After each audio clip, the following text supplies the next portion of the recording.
at Delhi. So we are all faculty members. On behalf of we faculty members, I welcome you for this webinar. And now I will request Sagar sir to take forward the session. Thank you, Amir. This is the era of breaking news, and this is era of updates. A lot of information is coming from all the sides, and how to manage that information is biggest challenge, especially for all the journalists.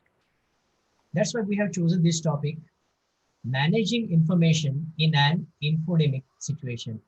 And we have with us Mr. Rajendra Sathe. On behalf of CMedia, I welcome you. We are honored to have you in this webinar, Sathe sir. Sathe sir is regional editor of ETV Bharat. This is news portal which has got presence in all the states of India. And this is India's first 24/7 mobile news app. Sathe sir, we will have this session, we'll have questions of the attendees also, but let's begin this session by simple thing. What is basically newsroom and what is the nature of managing information in the newsroom? Thank you for being with me and inviting me for this webinar. Am I audible enough? Yes, sir. Right. So this kind of exercise I'm not quite used to. For the first time, I'm participating in such exercise. And so thank you for inviting me for this. Before we go towards this newsroom and how do they manage this news flow and fake news or whatever, let me begin with something which may be of interest to you. That is, we are of late talking since last Lok Sabha elections 2014, mostly in India, about this fake news. And more and more people, even in the rural areas or those who are not well versed with English medium or English media as such, they also know that there is something called fake news. But as the saying goes, the more you change, more you remain constant. So I was just, this not because of this webinar, but this particular thing which I'm going to tell you is in my mind since very long. So actually, the more you go into modernity, more and more modern things come into our lives. In India, you find something has already happened some few thousand years ago already there. So the more you talk about modernity, the more you end up remembering ancient things. That is what I would like to say. So this fake news, as we know as of today, had been in existence for 5,000 years in India, if I may say so. If you remember, all of you must have read Mahabharata, and in your childhood, or right now it is going on DD. Perhaps you might be watching that also. So in Mahabharata, the war, the ultimate war which happened between Kaurava and Pandava, that time in the war, there had been number of occasions on this fake news thing.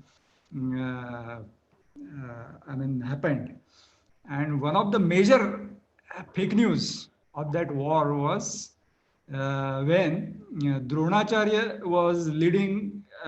He was the commander-in-chief of Kauravas, and he being guru of all these Pandavas, definitely he was fighting very brilliantly, and it was difficult to contain him and his soldiers.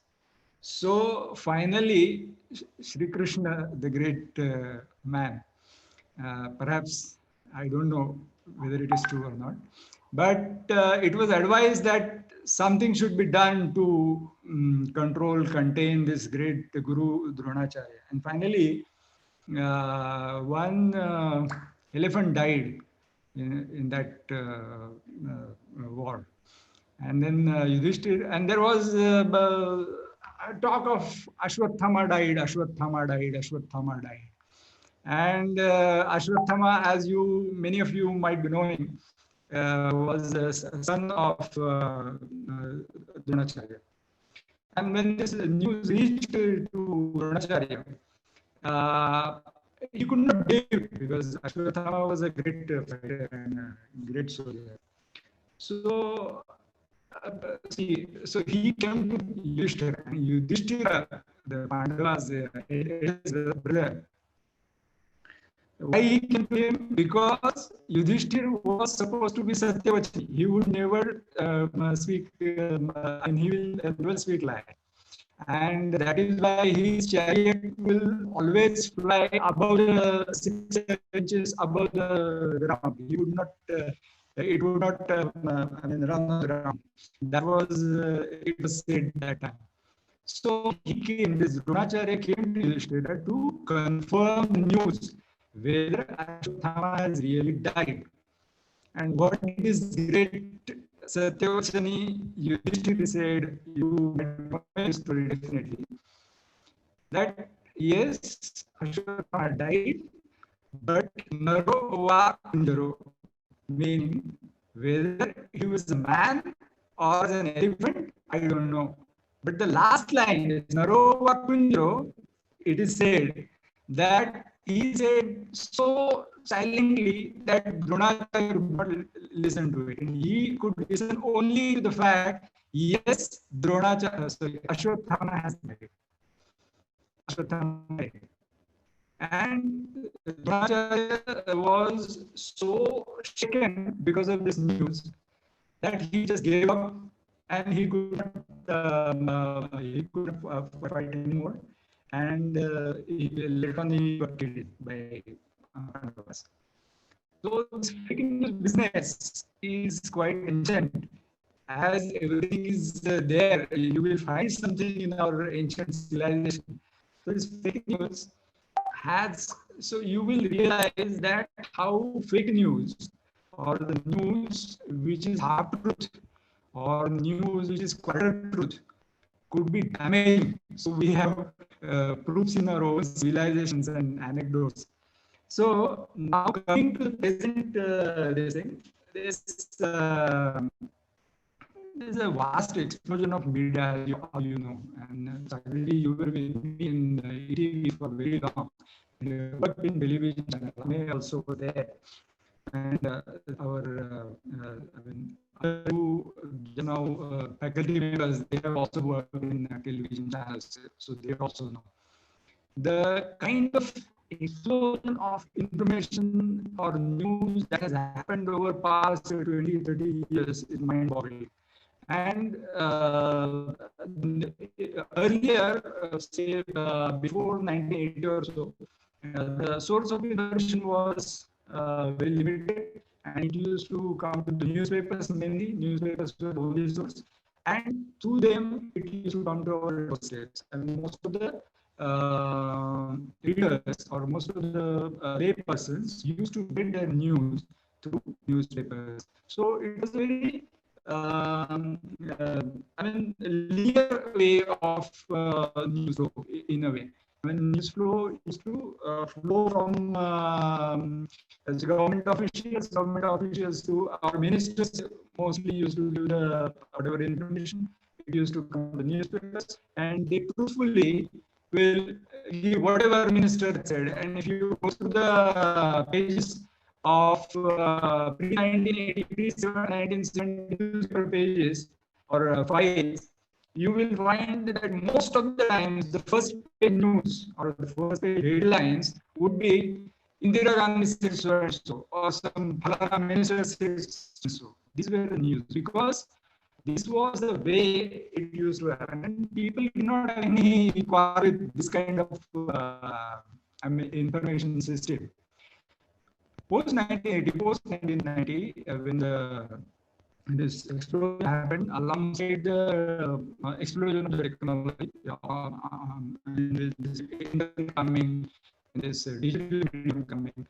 So with that, the sources of news also got spread over. They got horizontally, they got spread over, and the a number of news sources were created because of this. And this information, the people started receiving at number of points. So now there has been an explosion of information, and it is very difficult. It is very difficult for traditional media, and I include in the traditional media television channels also, because though they are only 20 years in this particular thing, but 20 years is a big time these days, as you know, because though they are just 20 years young. I mean, in other times, say, had it been say 100 years ago, we would have said they are just 20 years old. Not anymore. They are traditional media only. So it is finding very difficult for the traditional media to contain and this explosion of news and find out what is truth, what is the real information, what is truth, what is fake news, and to shaft between them to decide what is true, what is false, what is half true, and all these things, and reach out to the source and pass it on that particular thing to their readers, viewers, or whatever. It has become a very demanding, a very tough task, I would say. And so, newsroom, as Agaji was asking in the first question, it has become a very tough job compared to when I began the journalism. I mean, you may call me very ancient person for that matter. Because when I began some 30 years ago, it was very, as I said, it was very unitary or a very linear kind of flow. Now it has become very tough thing. So, Sagarji, if you have any questions, otherwise I will proceed.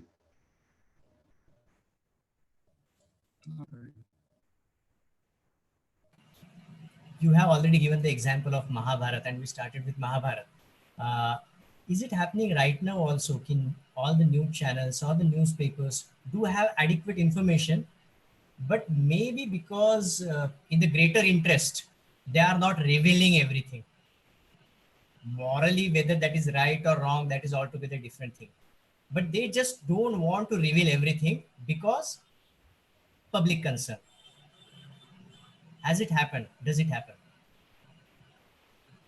Uh, well, what happens is that it becomes very difficult because the competition has increased like anything.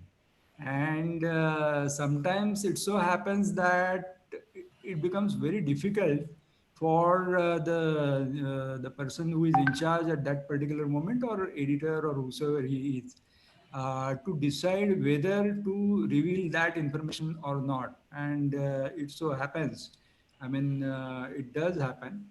But they generally, my feeling is that nobody hides information as such unless they feel that it is in the public interest to hide it. It is in the public interest to not to disclose it. So unless that thing is there, then they generally do not hide.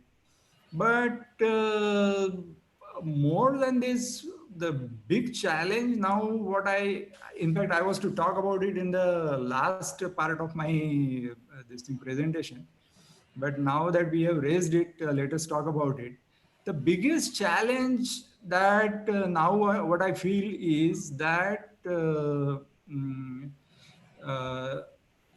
the interest groups which are influencing this news flow, and which are influencing the presentation of the news and the part of the news that they want to present in a particular way, that has been a very big challenge. I will give you one example. I mean, this thing. Recently, this incident of mob lynching in Palghar happened, as all of us know. So, in that night, we immediately got the news. Okay, whenever that happened, and whenever it was known to all of the reporters or all of the media persons. Immediately we broke the news and we gave the news. Okay. Then whatever in such situations when this mob lynching or this very ghastly crime that what happened, three people were beaten to death. So these kind of situations we always prefer, and all the major and respectable media people prefer to stick to whatever police is saying. I mean, they do not uh, go by at the first instance I'm talking. Later on they go and inquire or investigate in their own way what happened. That is another matter that everybody is doing. We also are doing, but that is another thing. What I'm saying is the initial news that we are talking of is given by this thing. Okay, the three people were this thing. What happens is that in these charged times and in these binary discussion times, as you all know, this versus me versus I mean this versus that, only BJP versus Congress, so to say. And so in these times what happens is that any news of this kind invariably turns within no time into some kind of a, this versus that kind of thing, and that is what ultimately happened. As everybody knew in Maharashtra, I suppose most of the people knew that Palghar is a tribal district, and they could immediately realize what must have happened. I tell you, I mean, unless something very contrary comes to the fore, what everybody realized was, yes, tribal people, because they are they live in a backward region, and they tend to get influenced by such messages that this. And if you remember, this same thing had happened a few years ago, I suppose 2 3 years ago, in Dhule, if you remember. So, and Dhule again is a tribal district. So, anybody who is from Maharashtra would immediately would know that this is what has happened. What has happened? This is a predominantly a tribal area, and they must have been influenced by the rumor that such people are roaming around to take out the kidneys, or they are taking away their children and all, whatever, in the garb of coming in the garb of beggars or sadhus or whatnot. So everybody, this is what I feel. Uh, Everybody Marathi person was convinced by this ki, yes, this is what happened. But the tone it was given was Muslim, as all of us know, and it was given by national channels, so-called national channels. And what happened, I'm coming to your question, what happened is we also started doubting our own news. What happens is, if they start saying this was a Hindu, there is a Hindu Muslim angle to it, this particular incident, then we have all in Maharashtra, they have again to go back to their basics. They have to cross check number of times. What are the names of those accused? Who were there? What is this? I mean, who are the people generally staying in those particular villages? Or what is police saying? And what happened? I mean, they create kind of self-doubt even within the media fraternity. So these, and they are not just media people, I tell you. What I'm initially said, they were typically having had certain interests. So these kind of interest groups are influencing from both sides. I'm not, don't take me wrong because I'm taking this particular example. There are other people on the other side as well. So don't convert this particular debate to again me in a particular camp and you in other camp. what I'm saying is these particular interest groups, they are creating a kind of confusion or with half truths or totally false kind of news, or giving a turn, giving an angles which are non-existent actually, That is, sir, there is which one are request. suitable to their own interests. So it is becoming very difficult, I tell you. Yes. Whenever you look leaning forward, there is some audio problem. Sorry, now Now, is now it it is audible? okay. Okay, perfectly all right. Okay, right. Yeah, Sorry. please continue. Okay. Yeah, please. So, okay. So that is what I was saying. It has become very difficult, and it has become a very big challenge.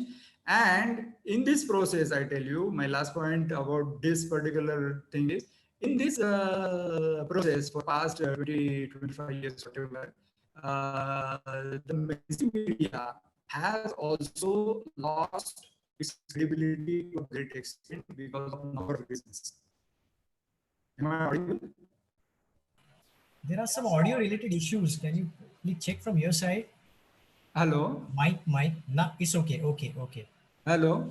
Yeah, it's all right. All right now. Okay. So what I was saying is, in the past 20 years, the way media has evolved in the past 20 years, mainstream media I'm talking of, not peripheral media, mainstream media, newspapers and television channels, uh, there is a serious credibility issue has, developed even about them. So mainstream media is facing a serious credibility crisis because of the way all these things have happened. Because mainstream media is also taking this or that side over the number of years. Their journalists, it is being led by certain journalists, and it gets carried away by all those journalists. And because of that, there is a lot of erosion of credibility of mainstream media, may it be newspapers, may it be broadcast media. Saket sir, in last 20, 25 years, there must have been so many incidents when the credibility of your channel was at stake. And a lot of information is coming. It can be in case of terrorist attack. It can be in case of elections, natural calamities. How did you manage all those things so far as newsroom is concerned and maintain your credibility? Okay. I will quickly run through you through my experiences when I began as a reporter in 1990s. The first major such kind of crisis situation that I faced. Am I audible, Sagar? Yes. The first major crisis situation I came across was in 1992. I had just come to Mumbai, and then I was working as a reporter for a number of newspapers that time. So 1992, as all you know, Babri Masjid was demolished, and later on there have been very devastating riots which happened in Mumbai. At that time, I was in Mumbai. So covering the riots, and I was a very young person without having access to anything. I did not have a vehicle. That time mobile did not exist. Nobody had mobile phones. So that was not there. Then there were no television channels, fortunately. And newspaper was the only source. And I was working for newspapers only. But I was not working for reputed newspapers, so to say. So it had been a very great challenge for me to roam around in Mumbai all by myself, all alone, and to get the information and to give the news. So that time I remember I used to go along with the wireless vehicles of police, and I used to keep with them. One of my friend used to work as a inspector in Gaudevi that time, which was a hotbed of this riot where major riots happened. So I used to go along with them. So you have to use these kind of things. You have to use these kind of contacts. But basically, the information, most of the, even the photographers of the reputed newspapers like Times of India and other press, they used to roam around in the city during that time along with the police only. So, and they used to listen to the wireless messages, which used to constantly go on for 24 hours wherever this vehicle went. And you used to get the information from all over Mumbai. I mean, even if you were in Nirman Point listening to the particular thing, whatever things happened, so you will get to know that there had been a huge mob has gathered in Devnar, and now there is stone throwing, and it would be like a running commentary these days you hear on the television channels. So minus visuals. So that kind of information you used to get it. You use, I mean, I used to jot it down, and on that basis, with the confirmation from the police, we used to give it. So in a way, it was a controlled, though it was a very chaotic situation. But because there was no explosion of media, explosion of other things, and there was no, fortunately, WhatsApp groups and Facebook groups and other things, in a way, it was a controlled environment. I mean, you could control the information in a I mean, systematic manner, like. But later on, I mean, I remember during 2003, there had been bomb blasts. By that time, television channels had come up. And 2003, August, two bomb blasts had occurred, one in Gateway of India and one in Zaveri Bazar. And I remember I was going to Nashik to cover the Kumbh Mela. And I got the news that these blasts have happened. By that time, every Mumbaiker had got used to this happening of blasts. So it was not shocking. But in the initial this thing, what happened is that media started reporting that four blasts have happened at four places instead of two.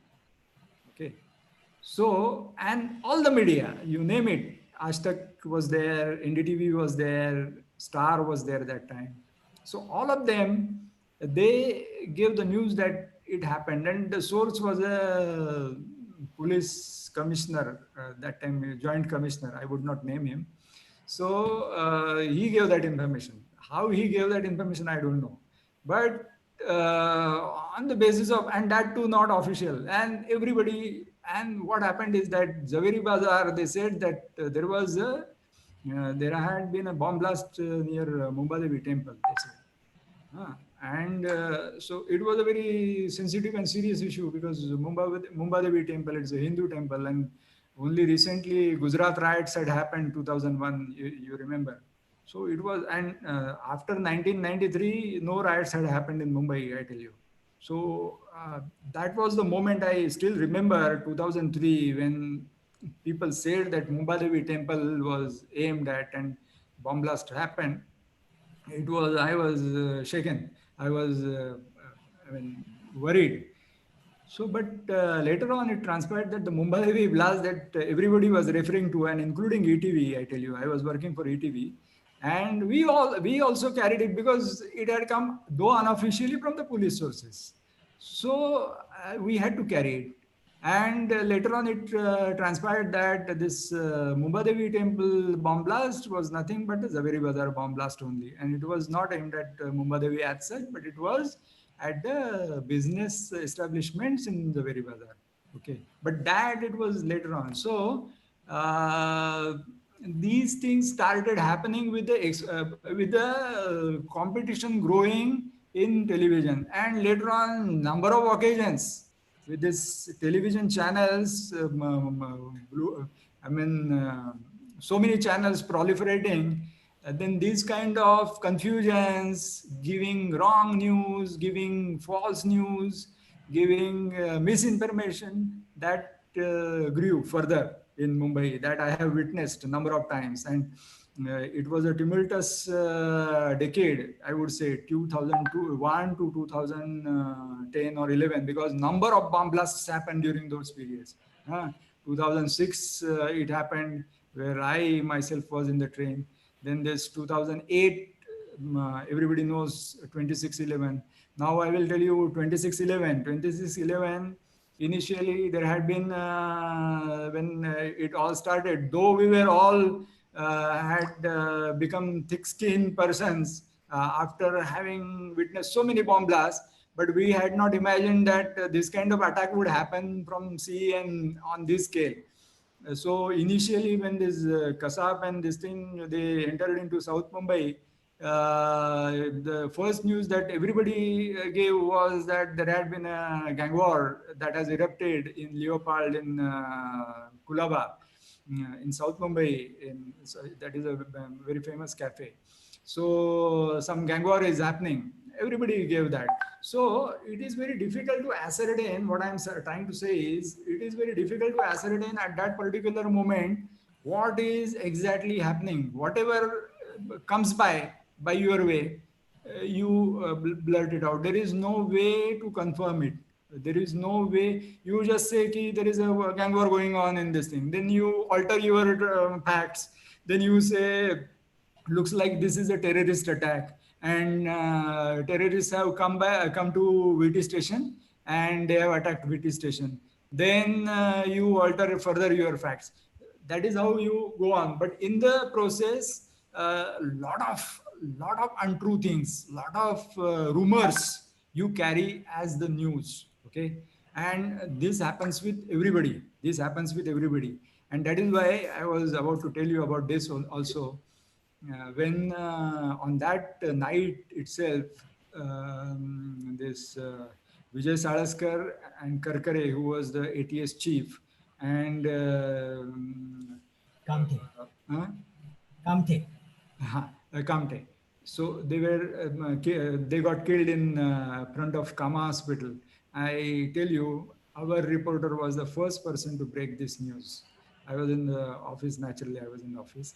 So when he called me up saying, "Sir, they have got killed," I said that, what are you talking? I mean, because howsoever you are used to getting worst kind of news, you cannot believe that ATS chief and Kamte, who was supposed to be very brilliant officer, they could get killed in by terrorist attack. I said that, what are you saying, and is it confirmed? See, the problem was that time again he was alone somewhere in the CP office, and that is what he said, that it is confirmed, sir, and I tell you that this is true story. But I could not confirm. I could not believe him. I tell you frankly. So I tried to confirm it from other sources, this, that, and finally he called me twice or thrice, sir, this is the confirmed news, you give it. And I had to, because had it gone wrong, imagine, had it gone wrong, ETV saying, ETV was a very credible news platform. Had it gone wrong, and had we said that they have got killed, and had they not, then we would have been ruined. We would have been finished. But since he was insisting, no, no, no, this, I tell you, this is, and we broke that news. So sometimes you have to, I mean, whatever your gut feeling at that moment, and you have to know your credibility of your reporter also. But what I'm trying to tell you is, it is very difficult in this crisis like situation. What happens is that many of the rumors, many of the untrue, false, or motivated kind of information comes by your way, and you have to and what happens is the television channel, they have a certain kind of advantage because they are continuously giving lives. So what untrue or what false thing they said a while ago, they can always say ki, no, no, no, now this new information has come up, because they are continuously live. But that is not the advantage with, perhaps with newspapers, and to an extent until now, even for the digital media, it hasn't evolved as such. But later on, perhaps it will go television way only. But it is very difficult, I tell you, to decide at that particular moment. So what things you have to, after so many years of experience, I tell you, is as far as possible, go by administration and police's version, whatever they say. Okay, this is one. Secondly, if your reporter is really, really credible, if he's really, really dependable, then you can take a risk like that day I took, and I was proved, I mean, he was proved wrong, right. So, but that is your risk, I tell you. It could turn out to be very, very, very serious mistake as well. But go by this thing. And third thing I want to tell you, after so many years of experience, that there is nothing like breaking news as such, because breaking news, howsoever breaking you may have, the next moment some other things develop, and that breaking news turns into a stale news, and that breaking news may in fact turn out to be a rumor. So better not give that kind of thing, better not hurry, better not aim at giving more and more breaking news. Instead, be stable, be in the middle of the road, and try to give a sense of what is happening around, what is exactly the real picture on the ground. Try to give that sense to your viewer, reader. That is more important. And I suppose for that, even if you lose two or three, four breaking news, it doesn't matter, I tell you. And that is what, unfortunately, in ETV, as all you know, Sagar and Ameya, fortunately, ETV management also believes in this particular things, and they also do not press or they are not after us. Why did not you give this kind of breaking news and all?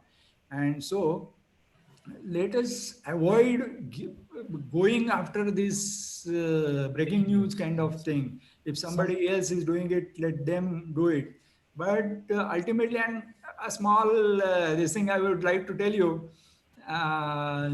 if you feel like that you have given five or six breaking news and people would know you, that is again a misnomer, I tell you. If any of the young reporters, aspiring reporters, are listening to this, I would like to caution them, because many a times I have come across, you might have also come across such people telling me, that they would say, yes, yes, we had seen this news on Maharashtra Maza on Star Maza.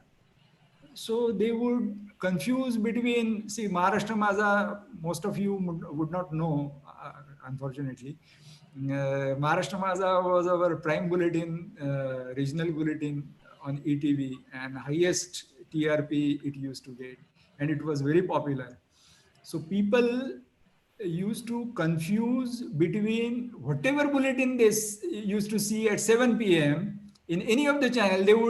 They used to call it as Maharashtra Maza. So that is how we were popular. But they would see that particular news on, say, Star Maza or G24. These are just channels I'm mentioning, not to defame these channels, but just to give you an example. So they would say, ki, yes, yes, yes, I had seen this news in Maharashtra Maza on Z24 or whatever channel they will say. So they would often confuse between which channel they saw that particular news. So don't go by this notion that people remember you because you gave that particular breaking news. You means not just a reporter I'm talking of.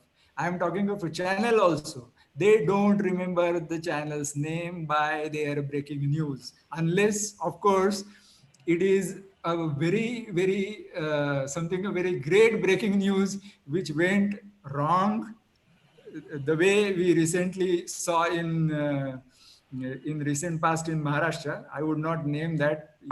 You can decipher what I'm saying, or the way sometimes it may be really, really breaking news yes, in yes. real sense. Yeah, Sagar. Breaking news is what should not be the priority. Giving correct news, authentic news is the most important. Here, there are some questions which are coming to us. One question is, you were talking about blast. So you have covered so many blasts and attack. So at that time, how do you stay emotionally strong? as a reporter or as somebody who is controlling the newsroom? You have to. I mean, see, it is like police officer. See, we are just police officer without uniform and without having any pistol or revolver or something like that. Because we almost witness the same kind of ghastly things, or go through the same kind of experience as these medical professionals go, who are into these hospitals dealing with the dead bodies and all. And same like police, who have to deal with a lot of violence all the time, and lot of so many, as I'm again and again saying, very ghastly things. I mean, I remember the first time this 1993 blasts, the first blasts in Mumbai, Dawood Ibrahim's blasts that happened in 11 places. So one particular blast happened in stock exchange, and one stockbroker, and that was a very famous photograph clicked by Indian Express photographer also later on. And one stockbroker, he the this while this blast happened, he was there, and some charade got into his neck, and sorry, into his head, and his brain came out, and he had this brain in his hand.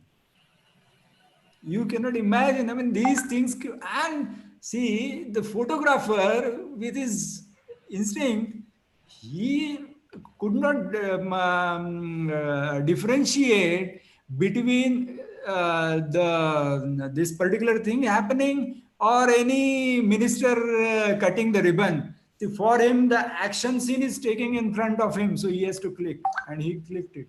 And later on, I mean, it must have been a very bad feeling for him as well, that photographer as well.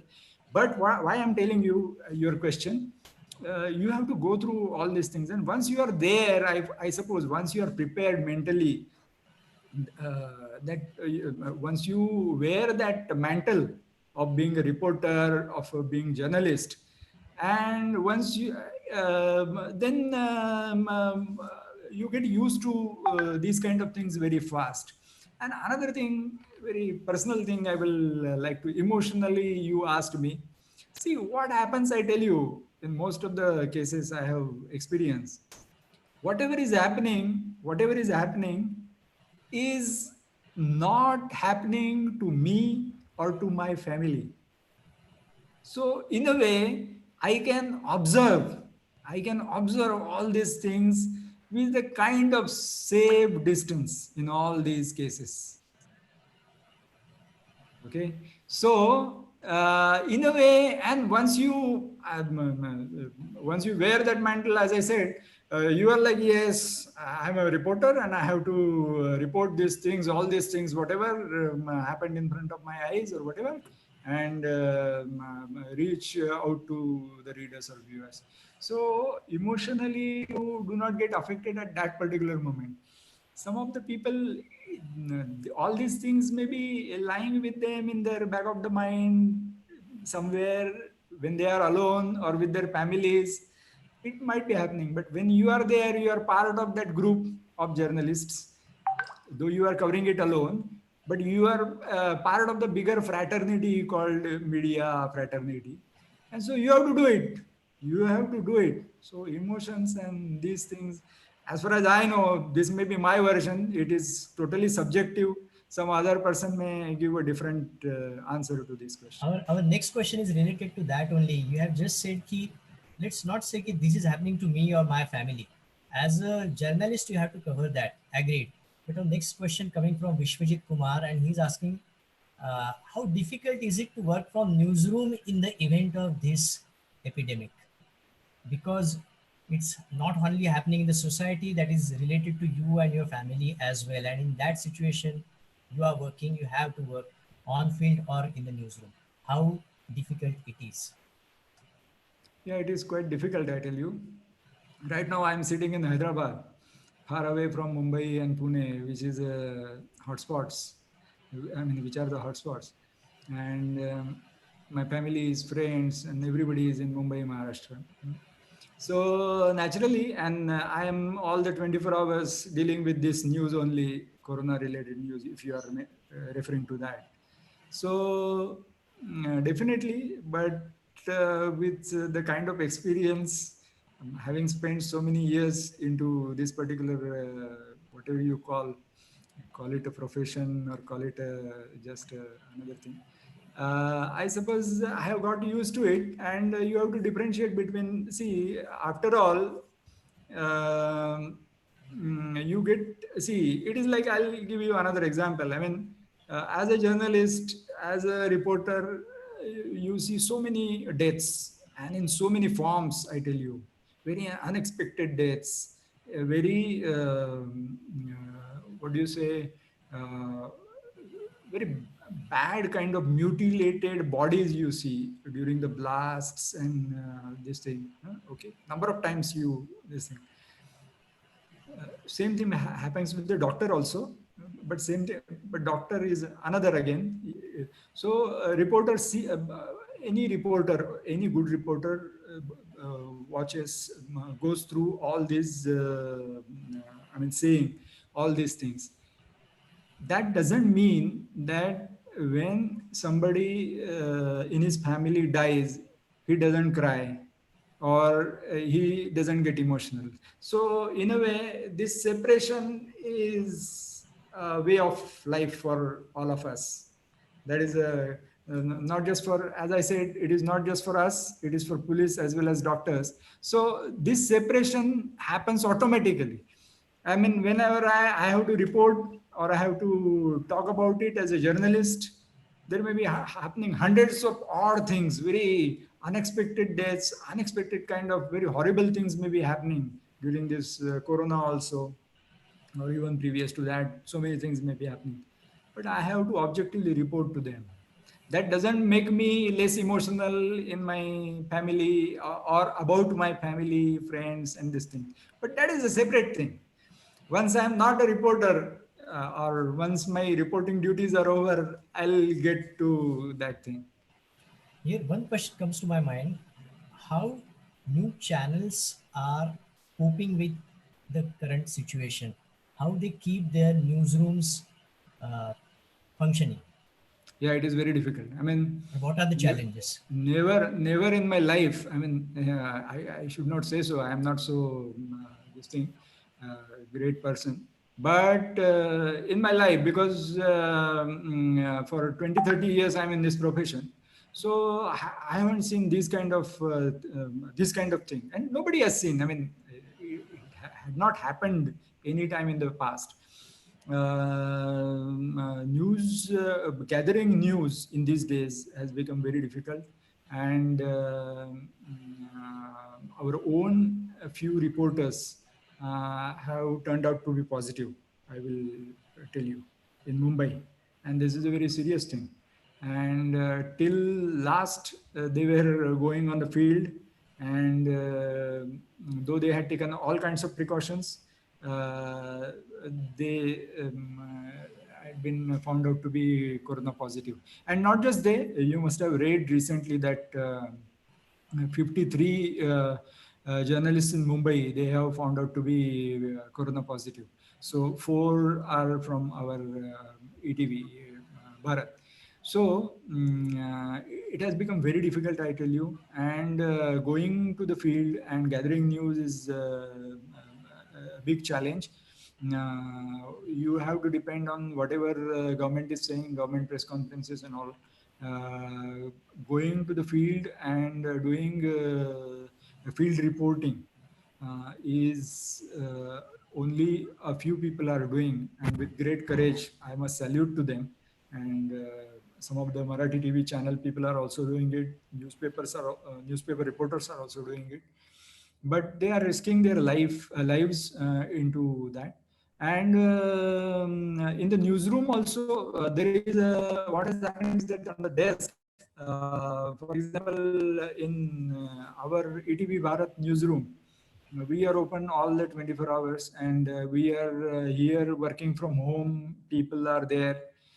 So they work for almost 13, 14 hours, this particular batch. Then it will go after 14 days, and another batch will come. So for 13 hours almost in a day, they are continuously giving this corona news and nothing else. They are continuously giving, saying these so many died, so many cases, and nothing else. No, I mean, life has become a unipoint thing.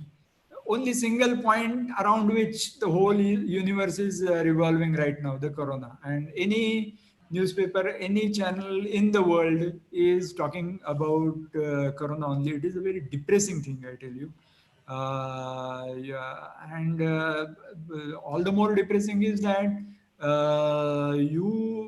if you are certain that this is going to end at a particular point, after employing so and so things, you will get cured, or you will be out of this crisis. It is not happening like that. Nobody knows where it will end, how it will end. Thirdly, all the more, the next thing is, you are cocksure. You are sure that once you come out of this, there are all the more greater challenges awaiting you. There will be a lot of layoffs, a lot of financial crisis, and there will be a lot many crises which we cannot imagine even right now. So the situation is quite Right depressing. now, whether channels or any other authorities providing any gear or special kits to journalists who are covering the stories? Yes, I can speak of ATV Bharat. Definitely, they are providing, and as I said, basically we are keeping them for 14 days, which is a quarantine period for any this thing. So they are living here together in our facility here inside Ramoji Film City, and later on another batch comes in. After 14 days, another batch comes in, and they stay for 14 days inside. So if anybody is a suspect or something, immediately it can be found out. So this way we are avoiding any spread. This is one. Then a lot of, as everybody is taking social distancing and this use of the sanitizers, masks, that is omnipresent now. Everywhere you will find it. I suppose all the channels are doing that. And I believe I learned that most of the channels in Mumbai, their reporters are also, have also been allowed to work from home, and which is unthinkable for a reporter to work from home. It is unheard of. But this is happening, and in all the major organizations, they are doing like this. Okay, here's another question. Readers are also, or viewers are also interested in knowing about other stories. So how you are balancing other stories apart from coronavirus news? Because audience wants to know more about coronavirus, but there are other important stories as well. So are they getting sidelined? I would say that what are the other stories that are happening right now? Nothing is happening. What are the other stories you are talking of? I mean, you may find me very rude, but this is the truth. I mean, nothing is happening. No sports matches are, no sports, no entertainment, no coming together of the people, except in America, where the Honorable Trump is instigating his own people to gather in public. But that again is a corona related story, that he is making them break the lockdown. Yeah? He is organizing protests against the lockdown. So that is again a corona related story. So nothing is happening anywhere. I mean, not just in India, but nowhere in India, nowhere in the world it is happening. Any news channel, any news website around the world you go through, this is the first of its kind event or happening, whatever you may call, in anybody's memory or in this, I suppose, 100 years, last 100 years, that one single story is seen everywhere in this globe, I mean, on this earth. There is another question coming from Deepanita Das, our faculty. How do you compare TV media coverage with international coverage? Sorry, I didn't get it. How do you compare TV media coverage with international coverage? TV media means Indian channels TV. and Indian other TV. channels. Yeah. Indian TV. She means to say the corona related coverage. Yes. Okay. Corona related coverage, I suppose I said more or less, I don't see any difference as such, basically, because going to the field or giving any kind of conspiracy theories against the present day government or something like that, it is not happening, at least in this part of the world. It may be happening in America, I don't know, but generally the coverage is more or less the same, because I mean, source of information is government and government agencies. You cannot go and find out ki on the ground ki you can do the kind of investigative journalism like in any other way, in any other, for example, if it is a bomb blast, or if it is a murder case, or if it is some scam, corruption case, then you can do hundreds of stories, doing hundreds of investigative stories. Here hardly there is any scope for doing these kind of things, because source of information is mostly government all across the globe, and you have to go by that only. I mean, you cannot say ki this is our own source and government is lying, so this cannot, so this is not happening anywhere.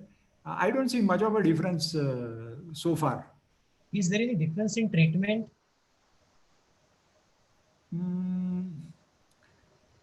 In fact, I have some other point of view on this.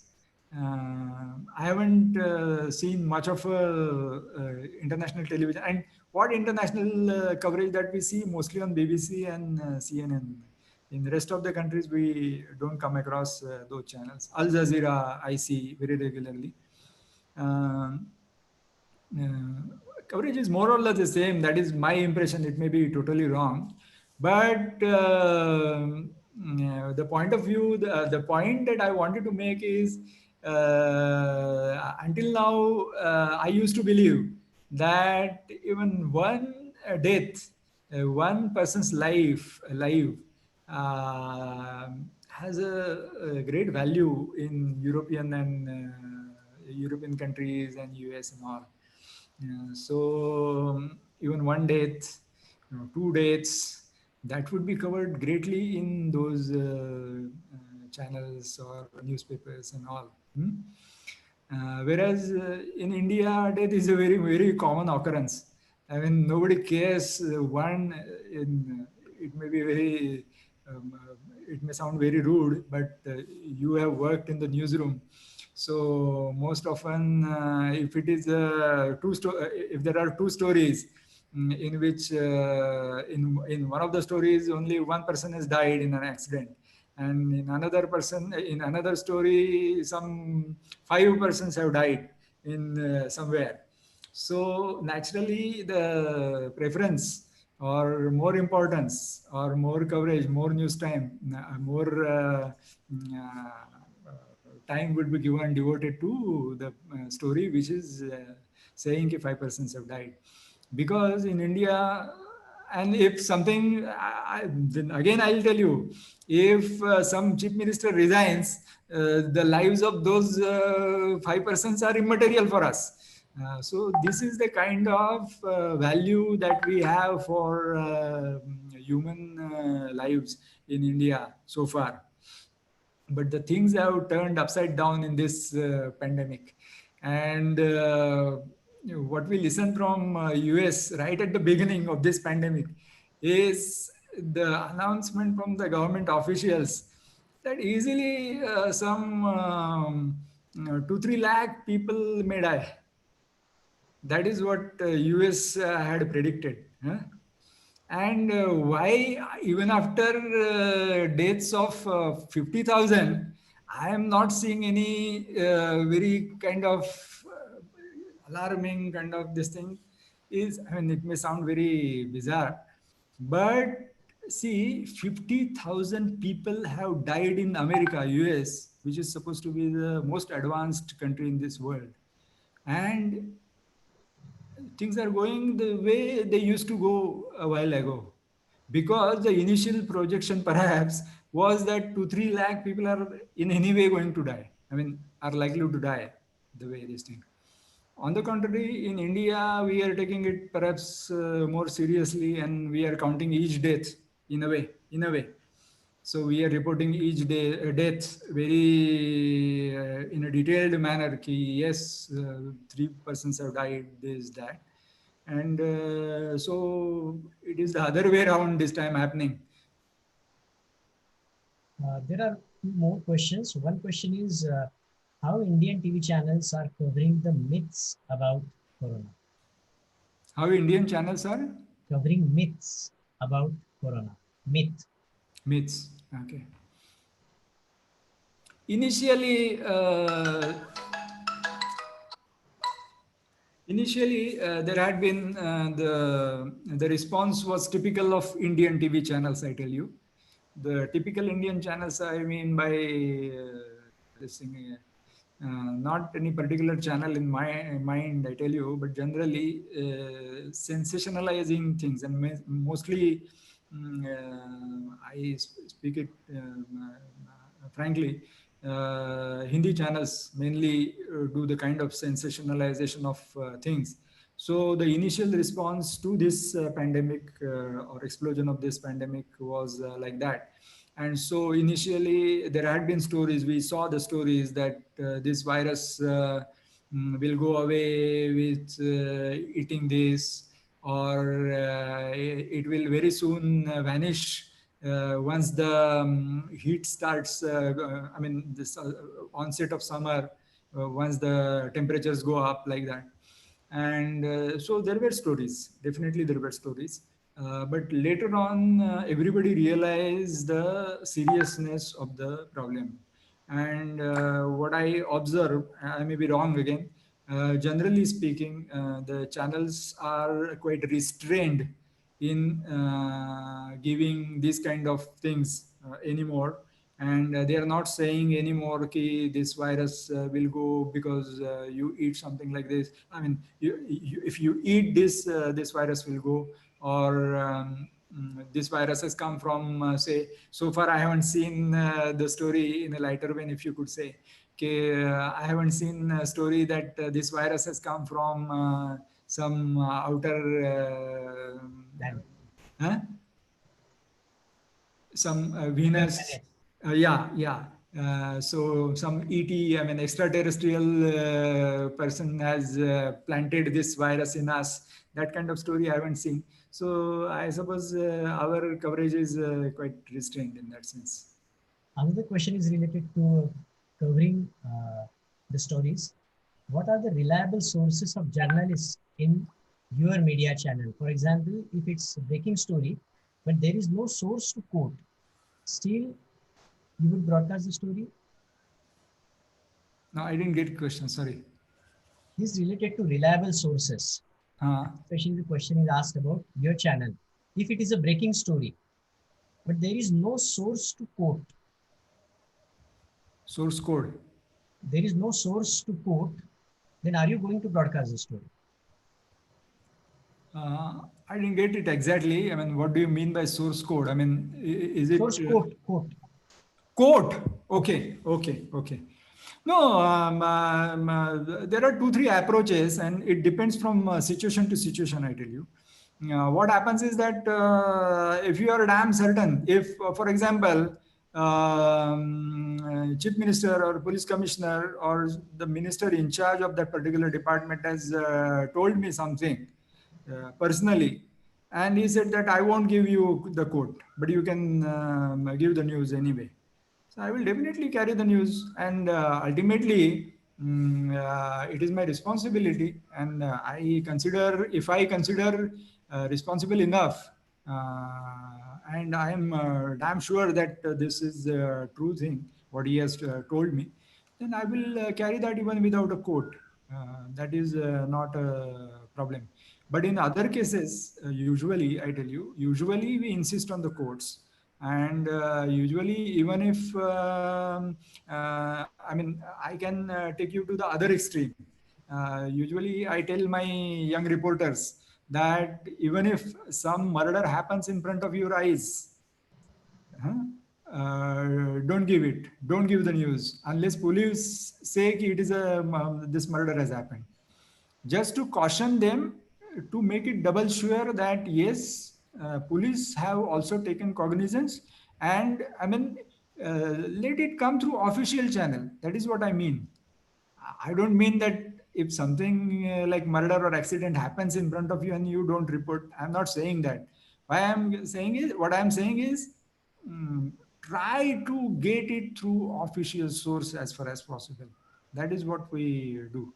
Unless, of course, situation exceptions are always there, but that doesn't mean that every now and then you can go, because otherwise you can break free, and it gives you a kind of license to give whatever news you feel news is or truth is. Even the rumors are carried in some of the channels. I would not name them. They say ki, this is a rumor. There is a rumor going on in this city. Arey, if it is a rumor, then why are you giving it as a news? Why are you giving it as a news? Because I tell you, um, the viewers, they are in a hurry. They listen to you in a I mean, they do not listen you dedicatedly. They are doing something, listening to you. They just listen ki, for example, riots are happening in Pune. So the rumor goes, if that kind of news if you give, then he will listen only to the riots are happening in Pune. That is what he will listen, and he will send a message to on WhatsApp to fellows, and it will get viral. So it is a very risky thing saying that this kind of rumor is going on. So these things happen in some channels, but we strictly avoid doing it. And news sources, as I would say, you have to strictly follow. Most of the news happens on Twitter or Facebook in these days. You have to go to the root of the source. You have to doubly ensure that the concerned person whom you are going to quote or whom you are going to attribute the information to has tweeted from his personal account, I mean his original account, and it has not been a fake account or a dummy account or whatever. So you know that with due stick and all. So ensure that it is his own account from where he has tweeted that particular thing, and then only you carry it. That is the first and foremost thing. Same is with Facebook. You know that even in the most of the cases, for example, Delhi riots, you know that Rana Ayub, who is herself a very good journalist, and she has written a good book about Gujarat riots. So she retweeted that in East Delhi, where riots happened recently, some people have attacked some masjid somewhere. And later on, she had to take back the tweet because she said that she was taken by the original tweet, presuming that it is a true thing. So actually, it wasn't. So she had to take it back. So you have to make it doubly sure. See, the thumb rule, as I said in the beginning, though it doesn't matter even if you lose, even if you don't carry some breaking news, but you are playing with fire, I tell you. Sometimes it may so happen that if you give this kind of news, some other things, untoward incidents may happen. Some riots may take place because of the news, or some people may twist that particular news in their own way. So you have to be very serious about your own business. Next question is related to the legal issues. What are the legal issues that involves in TV in case of broadcasting a story that was not true or fake story? Legal issues are like one thing is there that, as I said, you have to attribute that particular information to somebody. Then there are no legal issues. One. Secondly, there could be legal issues if sometimes it is not in the public interest to publish that kind of information. Okay. For example, I'll tell you, one minister has turned out to be a positive. You might be knowing in Maharashtra. Okay. So we have that information. Everybody has that information, but it is against the norms of disclosure these days. And so you cannot disclose his identity. You cannot disclose his name. Okay.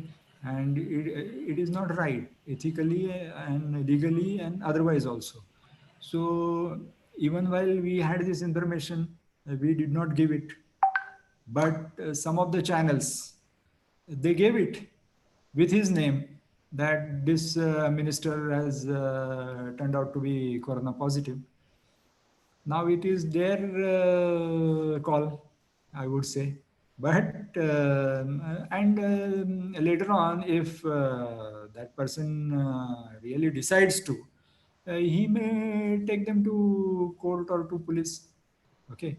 So legal issues are like this only from time to time. Even if we have the information, even if we have the officially confirmed information, it is not in the public interest. It is not in, and why it is not, you have to you have to understand the rationale also behind why this has been made so. Because as you know, everybody, whosoever gets positive, corona positive, people start looking at him as if he's some kind of outcast, and he's not to be the person not to be touched. And people are simply boycotting him, his family, his house, and whatever. So that is why it has been made mandatory not to publicize his name or disclose his identity. Similar way, you must be knowing, recently Supreme Court said that not just the identity of the girl who has been raped, but not even the identities of her family members should be disclosed. Because if you say ki we are not disclosing the identity of the girl, but you are showing somebody saying that the uncle of the girl raped, then her identity is disclosed. So Supreme Court had to intervene. So there are these kind of legal issues you have to deal with, and you have to abide by those, because they are in the larger interest, and no harm, and you are not going to gain anything by disclosing the identities of these people in these times. If I say ki, if tomorrow in my area somebody got positive, what is the advantage or gain I am going to get by disclosing his name? Mhm. Next question is, how do the journalists in your channel differentiate between true story from fake story? Is there any training program organized by the channel? True story and fake story, differentiating. I have talked about it, I suppose, in last this thing. It is a challenge, and first and foremost is that any information that comes by has to come through official source, basically. And if,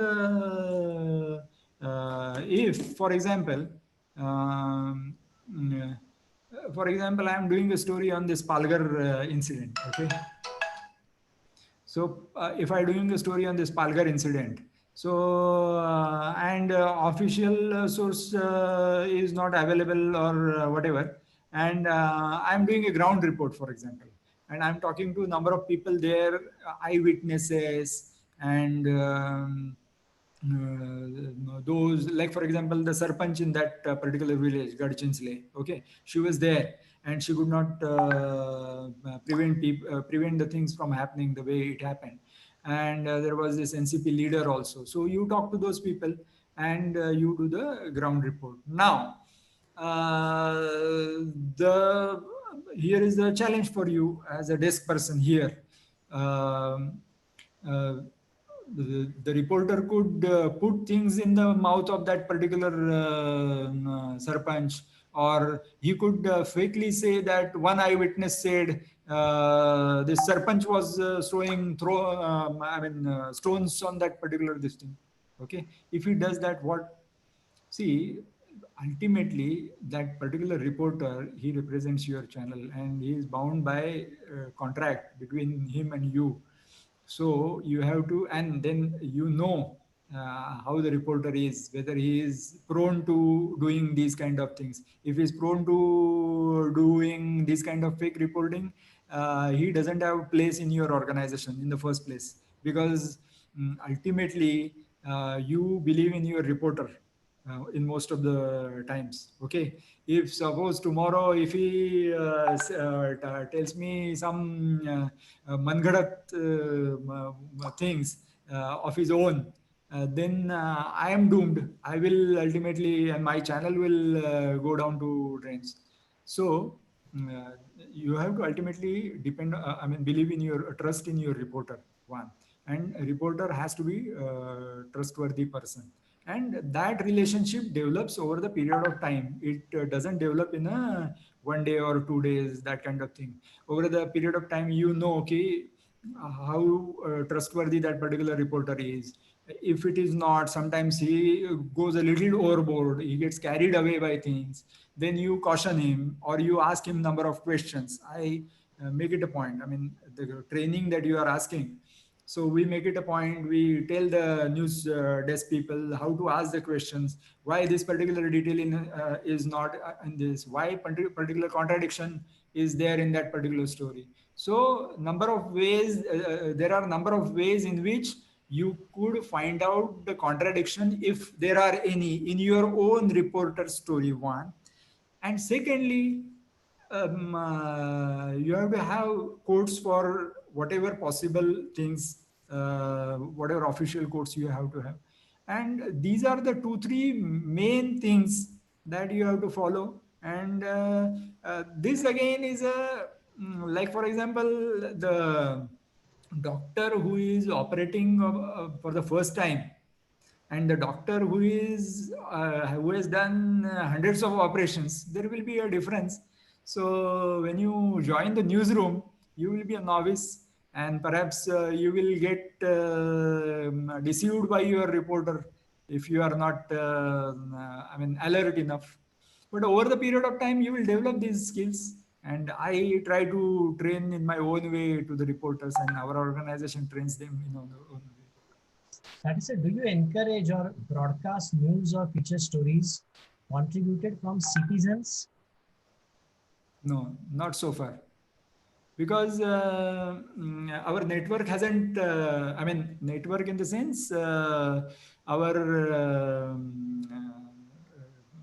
what do you say? Our organization as such, we are not yet prepared for that kind of exercise, because it needs a lot of cross-checking of things. For example, as I was talking in the beginning about the interest groups, interested parties, interested persons. So some of the persons may mislead you, or they may give you misinformation in these things. So, or they may target few people. For example, even in the small things. For example, in a village, perhaps If I have a quarrel with my sarpanch, or say in my city I have a quarrel with my local corporator, I would always keep on sending the photographs of how shabby or how drainage filled and these gutters are, or how this garbage is not cleared in my area, or this thing. The photographs may not belong to your own area. He may click it somewhere else and may send it to you. And there is no way to cross check it whether they belong to particular area or not.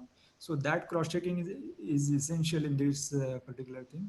So we haven't reached, we as an organization, we feel that we haven't reached to that kind of level, because it is an extra sensitive thing. And especially after this 2014 me versus us versus them kind of thing, it has become very difficult to believe innocently on the feedbacks of the people or the citizens. So you have to be extra cautious. There is another question. The reporters nowadays are focusing more on news-based stories. Which stories? News-based stories. News-based stories. And that's why audience is getting majority news-based stories and few analytical stories. Do you agree with this? No, I didn't get question. Sorry. Reporters are nowadays focusing mainly on news-based stories. Right. And as compared to analytical stories. Okay. So is it happening? You take this view. Oh. Hello. Hello. Hello. Yeah, video is gone. Just a second. Am I audible? Yes, yes, you are audible, but just a second. Yeah. Okay.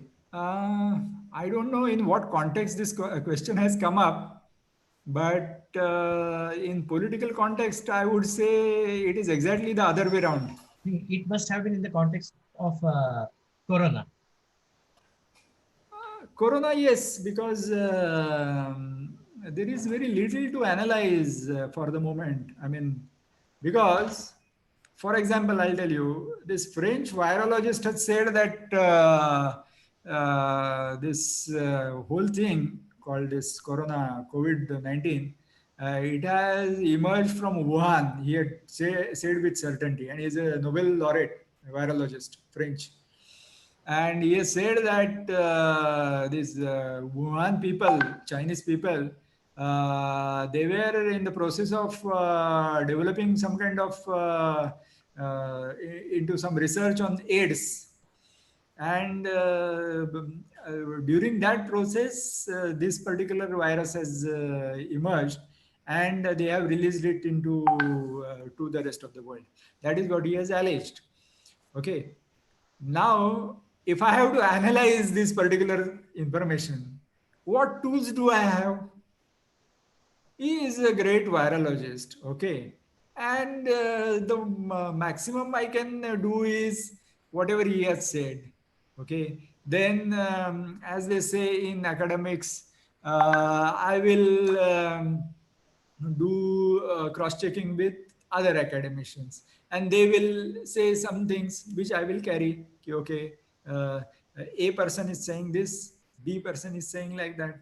I don't have any analytical, ability, or nor my, it is not my within my right also. So I suppose I have very in this Corona thing. There is not much to analyze as such, but still, some of the newspapers, they are doing some kind of analysis on the basis of statistics. I mean, how it is developing and all. But there again, if you, it is very interesting to go through the analytical pieces of those newspapers. What happens is that they go by certain sets of statistics. Okay, for example, they say ki number of cases. Today's Times of India, perhaps it has reported that ever since the lockdown now it is just 1 month old. Okay, yesterday or today it completed 1 month. So during this 1 month, the growth rate of the cases, which earlier was something like 21%, it has come down to 8%. That is what they have said in their analytical piece, as you were asking. But this is, I mean, as they say, this is a statistics and statistics. What is that saying? Statistics and more lies or something like that. So it is like, uh, in actual numbers, what has happened? In actual numbers, and that comes in that particular story itself, they have said very much that though the growth rate has come down, in actual terms, in actual numbers, the situation is getting grimmer and grimmer, serious. And more number of cities, like example, for example, today they have announced that Hyderabad, Chennai, Kolkata, Ahmedabad and Surat, which earlier were not there. Ahmedabad and Surat were not figuring. So all these are hotspots to be washed out. They are very serious hotspots now.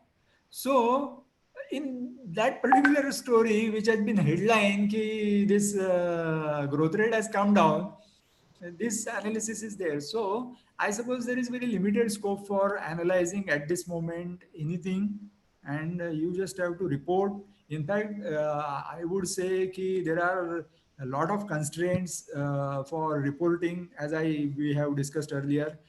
You cannot go to the ground level, and there are a number of things. And for example, we are just talking about corona, but because of the lockdown, a lot of people are suffering like anything. These laborers especially, the one we saw in Mumbai, the one we are seeing on the roads everywhere in our own state, Maharashtra and elsewhere. So their plight, their situation, their condition is pathetic. It is very bad. And we are not being able to report about them enough because of the constraints. Some papers we are also trying, but not giving enough of justice to this kind of reporting. So basic news reporting only we are lacking. So to sum it up, in fact, I would say that news reporting is like generating data. Analysis will happen only on the basis of data. So in Corona, we haven't been able to generate enough of data. And Corona, by Corona, I don't mean the medical stories. There are a vast number of stories happening outside this medical things, just now, as I said, because of the lockdown and other things. So we haven't been able to generate stories, and by that generate enough of data uh, to a certain scale. If we could do that, then we could go to the next level and do the analyzing part of it. So we are coming to the concluding part of this session. It was a very wonderful session, sir. Yeah. You shared your experiences, and you have also given a lot of tips to our students. What is news? What is authentic news? What is fake news? What is the importance of cross-checking the correctness or the fact of the news? The most important thing is there is nothing like breaking news, and breaking news is not the most important thing. Giving correct news is the most important thing. Giving authentic news is the most important thing. And you have also thrown light on what is happening right now in economy, in society, in newsroom, and the challenges all of us are going to face in future. Thank you so much for giving us time, sharing your Just thoughts. one this thing I'll add. Yeah, please. Yeah, I remember this England cricket team had gone to Australia and had won the Test series after a very long time. This is an incident which had happened about 5-6 years ago. I don't remember correctly right now. So So this they had won the series, test series, and as you know, this is a old rivalry between Britain and Australia about this. I mean, England and Australia about this Ashes series. So anything other than this, it is immaterial. But Ashes is a very, I mean, they are touchy about both Australians and English people.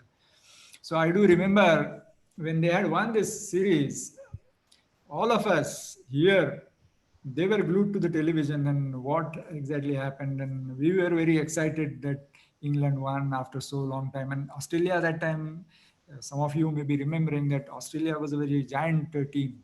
It was a very, nobody, invincible kind of, just like the West Indies in 1970s. So defeating them in their own country was a big feat.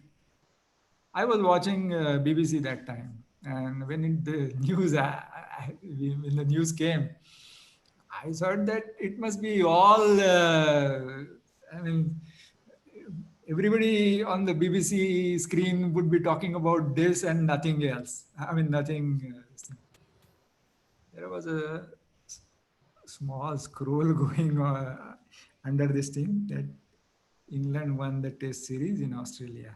And they were seriously talking as they talk all the 365 days about something happening in Middle East and US.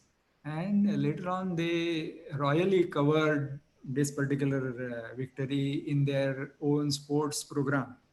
Okay, so there they did it very, they did cover it very well.